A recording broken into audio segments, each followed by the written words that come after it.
रात के ठीक 12 बज रहे थे और घने जंगल के बीच खड़ा कैलाशगढ़ का पुराना महल चांदनी में भी काला दिखाई दे रहा था, जैसे अंधेरा खुद उसके अंदर छुपा बैठा हो। हवा ठंडी थी, लेकिन उस ठंड में भी एक अजीब घुटन थी। और तभी महल के अंदर से अचानक घंटी की आवाज गूंज उठी, टन टन टन। जबकि सच ये था कि उस महल में सालों से कोई नहीं रहता था, या शायद लोग यही मानना चाहती थे कि वहां कोई नहीं है, क्योंकि असलियत कुछ और ही थी। उसी रात आदित्य अपने 3 दोस्तों रवि, नेहा और समीर के साथ उस महल के बाहर खड़ा था।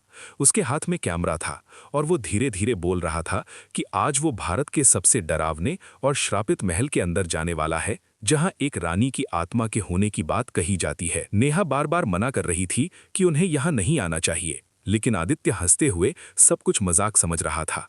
और फिर चारों ने जैसे ही महल के अंदर कदम रखा, एक ठंडी हवा उनके शरीर के पार निकल गई, जैसे किसी ने उन्हें छू लिया हो। अंदर घुप अंधेरा था, दीवारों पर जाले लगे थे और पुराने चित्र टंगे थे, जिनमें एक बेहद खूबसूरत रानी की तस्वीर थी, जिसकी आंखें कुछ अजीब थीं। ऐसा लग रहा था जैसे वो तस्वीर उन्हें देख रही हो। समीर ने धीरे से कहा कि ये पेंटिंग अभी मुस्कुराई क्या, लेकिन किसी ने उसकी बात पर ध्यान नहीं दिया। फिर अचानक पीछे का दरवाजा जोर से बंद हो गया। धड़ाम की आवाज पूरे महल में गूंज उठी। नेहा डर के मारे चिल्लाई कि ये किसने किया, लेकिन वहां कोई नहीं था, सिर्फ सन्नाटा था। आदित्य ने कैमरा घुमाया और तभी उसे स्क्रीन पर एक सफेद साया दिखा, जो उनके पीछे से गुजरा। लेकिन जब सबने मुड़कर देखा तो वहां कुछ भी नहीं था। अब सबके चेहरे पर डर साफ दिखाई दे रहा था। रवि ने कहा कि हमें वापस चलना चाहिए, लेकिन दरवाजा अब खुल ही नहीं रहा था। तभी ऊपर से पायल की आवाज आने लगी, छन छन छन। चारों ने एक दूसरे को देखा और धीरे धीरे सीढ़ियों की तरफ बढ़े। ऊपर एक बड़ा कमरा था, जहां बीच में एक पुराना आईना रखा था और उस आईने के सामने एक औरत खड़ी थी। लंबे काले बाल, सफेद कपड़े। वो अपने बाल धीरे धीरे संवार रही थी। नेहा ने कांपते हुए पूछा कि वो कौन है।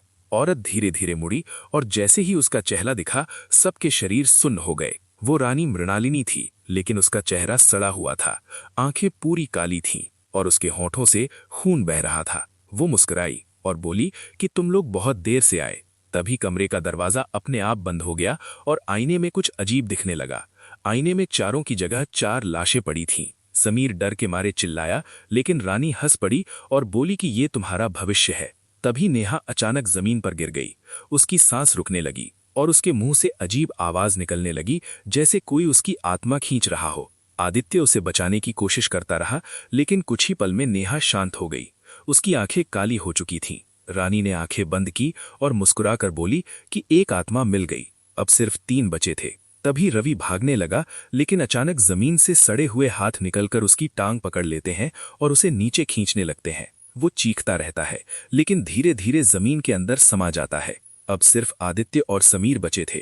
दोनों कांप रहे थे। समीर रोते हुए कहता है कि उन्हें यहां नहीं आना चाहिए था। तभी रानी धीरे धीरे उनके पास आने लगती है। उसकी चाल धीमी लेकिन डरावनी थी। समीर ने आंखें बंद कर लीं और अगले ही पल उसकी चीख गूंज उठी और फिर सन्नाटा छा गया। अब सिर्फ आदित्य बचा था। उसके हाथ में कैमरा कांप रहा था। रानी उसके बिल्कुल सामने आ गई और धीरे से बोली कि तुमने सबको यहां लाया, अब तुम आखिरी हो। आदित्य रोने लगा और उससे जाने देने की भीख मांगने लगा, लेकिन रानी उसके कान में फुसफुसाई कि यहां से कोई जिंदा नहीं जाता।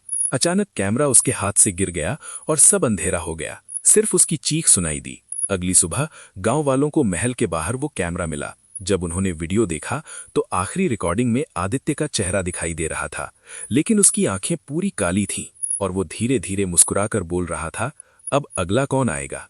और उसी पल वीडियो अपने आप बंद हो गया। लेकिन कहते हैं कि अगर आज भी कोई उस महल में रात के 12 बजे जाता है तो उसे पायल की आवाज जरूर सुनाई देती है और अंधेरे में एक औरत की परछाई दिखती है, जो धीरे से कहती है कि मैं तुम्हारा इंतजार कर रही थी।